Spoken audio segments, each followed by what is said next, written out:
We've all watched the worrying scenes coming from New York and other COVID-19 epicenters, showing the unprecedented challenges hospitals are experiencing.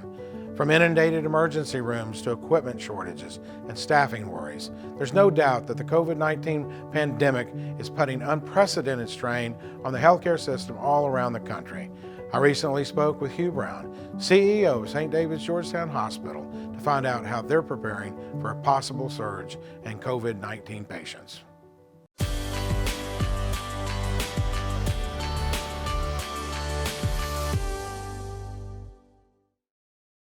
It's an honor and privilege to have Hugh Brown. He's the CEO of St. David's Georgetown Hospital, an amazing organization that does tons of good to all the folks here, not only in Georgetown, but across the country, because they have how many hospitals? We've got 170 hospitals in our larger network with our partner HCA. Wow. So here we go. Just several questions. You know, the scale of COVID-19 pandemic is unprecedented in our lifetime. And what kinds of planning has your hospital and other hospitals in the area done to prepare for a major outbreak like this? Well, certainly no one expected that 2020 would deliver on our doorstep what it has done. But I'll tell you, in the hospital business, we are always prepared for the unexpected. We have had surge plans in place right from the very beginning of the pandemic. When we saw what was happening, we were challenged to look at how we were going to be ready, what were our facilities, our staffing, our equipment needs were. And we have the advantage right now of being a little behind the curve as it's sweeping its way across the country. So we look at those plans, we adjust them on an almost daily basis based on the real data that we're seeing in other markets. You mentioned our affiliation with the larger entity. One of the managing partners of St. David's Healthcare is HCA, which is a large national company. And I can't tell you how fortunate I feel to be able to get on a call with my peers who are in Miami, Florida, or who are in New Orleans, Louisiana, where they have faced this already, and hear what they would have done differently, what worked for them, what didn't. So I would say the plans are in an evolution. I feel very confident that we will be ready with whatever gets thrown our way. We've seen recently that hospitals are in need of ventilators and other equipment, especially for the most critically ill in the hospital. Hospitals will need other types of equipment and supplies if critical cases increase significantly. Do you think that your hospital and others in the area will have enough ventilators and other supplies to meet the needs? There's certainly an unknown associated with this, Right. But I would say that a key component of our surge planning and our planning as part of this the national organization is to have not only the space but the equipment and the staff. We have an adequate supply of ventilators right now, and we have plans in place to redeploy them from other parts of the country potentially where we need to get them. I think the federal government's done a good job of stepping up, and certainly our local health officials are using the emergency management planning tools to make sure that when we do have a need, we know who to call, and I feel very confident that we will be able to take care of whatever comes our way.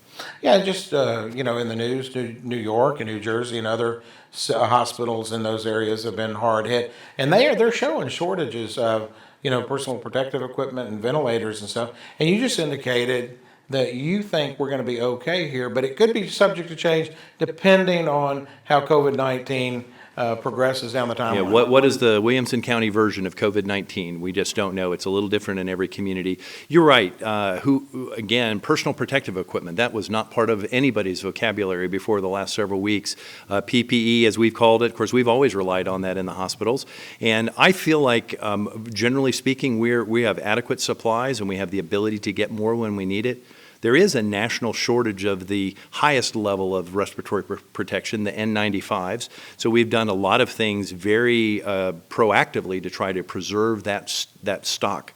We look at the data, we look at the research, we're using the appropriate levels now. We're trying to do things to minimize the use. One of the things that we actually implemented this week was what we call universal masking. Ahead of the CDC guidance, we've decided that all of our employees, wherever they work inside the hospital, but particularly those who are in clinical areas, are now wearing the lowest level of masks. And that is to give them certainly some protection, but also to protect other people from them, not only their coworkers as well as their patients. So anywhere where we can't maintain 6 feet separation, myself included, if I go into a meeting and I know that that room is going to have more people than I can get 6 feet away from, I pop on my yellow mask.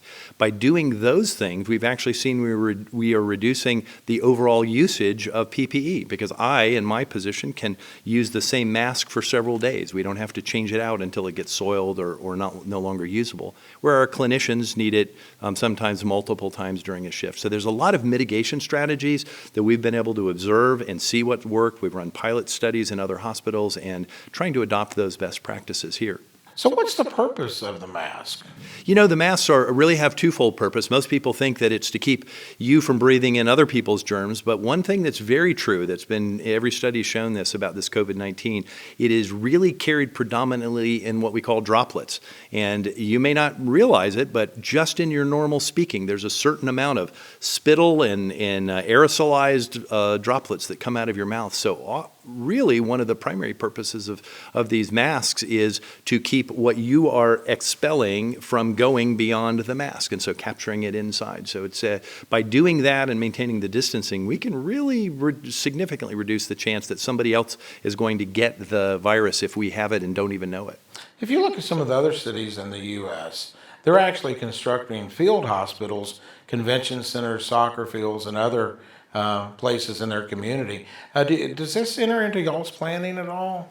You know, most of our planning at the St. David Georgetown Hospital level and within the system is to make sure that we are maximizing the use of the facilities in our building. So we are converting some units to that previously wouldn't have taken a critically ill patient, and now we can put critically ill patients in there. We've been running the power that's necessary, the gases that are necessary to try to be able to take care of that. We're actually in a pretty good position. Our hospital has been known for years for its ability to take care of the most critically ill patients. We have a group of 4 pulmonologists, intensivists, whose specialty is taking care of people with respiratory illnesses, and they have been just fantastic leaders for us in helping us understand what's the right way to approach this. So I think the need for maybe auxiliary sites, as I've heard of, that's as much a public health initiative. Judge Gravel and Dr. Palazzo from the Williamson County Health Department, I know they're actively working on trying to find alternate sites, and so we're leaving that to them, and we're really taking to make sure that we're maximizing our ability to take care of patients on our own campus. One of the blessings that we have in Georgetown, Texas is an age-restricted community called Sun City. It's a large portion of our population. However, since it's age-restricted, these are some of the folks that maybe have more risk on the COVID-19. Is your hospital planning anything special for that at-risk, say, over 65 crowd? You know, certainly this virus has proven to be no respecter of age. It's attacking all ages, but it does seem to have its biggest negative impact and highest risk to the older population. So those are my people, the Sun City folks and all of the other older adults that are in the Georgetown community. It's a large majority of the patients we take care of on a day in and day basis. So while we have the clinical skills to do that, because we've got these great clinical leadership, our nurses particularly, who are the heroes on the front line, they are used to taking care of the older population. So I feel confident if there's a hospital in the country that is going to be able to provide warmth and friendliness and exceptional care to every patient, that's what we're going to do. That's our mission. And I tell you, I'll have to say, one of the saddest parts about this being in this isolation period that we are right now is the fact that we have so many volunteers that we are missing. Usually you walk into our hospital and there are men and women from Sun City and from other parts of our community who come in and provide vital services, from chaplain services to just simply something as important as delivering the mail and escorting visitors. And not having them there because of these isolation is just grieving us all. We really miss them and can't wait to turn things around so they can come back and help. You know, having enough doctors and nurses and other medical professionals could become a challenge depending on how this thing goes. What's in your planning if we are running short on doctors and nurses and others? This is one of the areas that I have really appreciated about the forethought given in the surge planning, and that is, for example, several weeks ago when the first orders came down to start eliminating elective procedures. So we knew that that meant certain services that we have. For example, cardiac rehab is not a service that you have to have. So we started closing down those services, and in terms of manpower, we were taking a nurse is a nurse. Nurses have certain basic skills, and if you're not a nurse and you have another type of skill, an administrative skill, we've been redeploying them and retraining them. A lot of our time spent right now is taking nurses who don't have much to do because our surgeries are down or other parts of the hospital are down while we're waiting to see what's going to happen, and retraining them, tweaking up their skills, putting them with a buddy nurse who is helping them refresh on what they need to do so that when the eventual surge comes, hopefully it's not going to peak surge, it's going to be a sort of a bubble surge, and when that happens, we'll have all the people we need. The other thing about being part of St. David's, which I so much appreciate, is even right now, we are redeploying assets. We may close a facility, a freestanding emergency departments in another part of the Austin area. Well, there's a whole group of people who can come work at my emergency department or work in my ICU. And so we're staying very connected within the system because that is a responsibility that St. David's takes very seriously. Central Texas is our market. That's who our people are, and so we have the resources to do that. Well, you have nurses and doctors, other medical personnel, but you also have administration. So collectively, how is everybody holding up in your hospital right now? I have never been more proud of this group of people than I am right now. I have been in throughout my career. I started out as an officer on a nuclear submarine in the Cold War, and so I was kind of used to drilling and worst case scenario planning. And then when I got into healthcare, I was at hospitals on the coast of South Carolina, and I have evacuated hospitals multiple times when pending hurricanes. But nothing has ever required people to dig as deeply and give as much as what we're asking of them to do now. There has not been a single person on my staff who has said anything other than, what do I need to do? How can we help? What is the plan, Hugh? What are we looking for? And so our position as leaders, certainly in healthcare and in all businesses, to set a tone, a confident tone, not an overly optimistic tone, but a realistic tone, and to do all that we can to protect our staff, to protect our physicians, to protect our patients. And so every morning I wake up and I say a prayer. They give me the wisdom to be able to do that. And every day I walk in and I see that prayer reflected back in the people who are looking to us for guidance and who are following what we want to do, even though it seems to change sometimes from hour to hour. I think they recognize our heart is that we want the best for them and we want to keep them safe so that they're able to take care of the sick when the sick come into our hospital. So the call came and everybody answered the call. They are standing up. They are good Georgetown, St. David's people. What can the residents of Georgetown do to help y'all? Well, thank you for asking that question. We're in the service business, and oftentimes we don't think that we need to be served. Well, I would say, without a doubt, the thing that people could do the most is do what's necessary to avoid needing our services eventually. Maintain that distance no matter how bored you get, no matter how frustrating it is, and you just are tempted to get into small groups. Don't do it. Resist that urge. And not just for this week or next week, but this is going to go on for a while. We don't know how long, but as long as the public officials are telling us we need to do that because that is proving to be a big difference maker for us. Certainly, wash your hands, do those things. If you start to see symptoms, don't come rushing to the hospital right away. There's a lot of care that can be provided these days through telemedicine. Many of the physicians associated with St. David's right now are doing telemedicine visits. In fact, some of our doctors aren't even doing face-to-face visits. Our Georgetown Center for Adult Medicine clinic out there close to Sun City has gone completely telemedicine. And you know what? They're actually seeing and caring for more patients that way than they were in the office because of the efficiency of that. So come to the hospital when you need hospital care, and we will be there for you. But look for other ways to have your symptoms taken care of.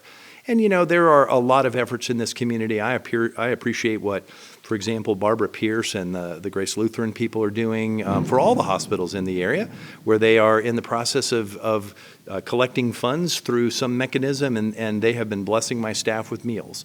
And that little thing it's amazing how well how well that goes over. The Hillwood Wolf Ranch Homeowners Association 2 weeks ago on a Sunday, they called and said, listen, we've collected our money and we want to make sure, we want to bless the staff because we appreciate them and we also want to support local restaurants. So we organized with them. They sent over Poke Joe's for lunch and for dinner on a Sunday, and then the next week, El Monumento. So look for ways that you can support the community, those other businesses out there, and I think that's a good thing for all of us.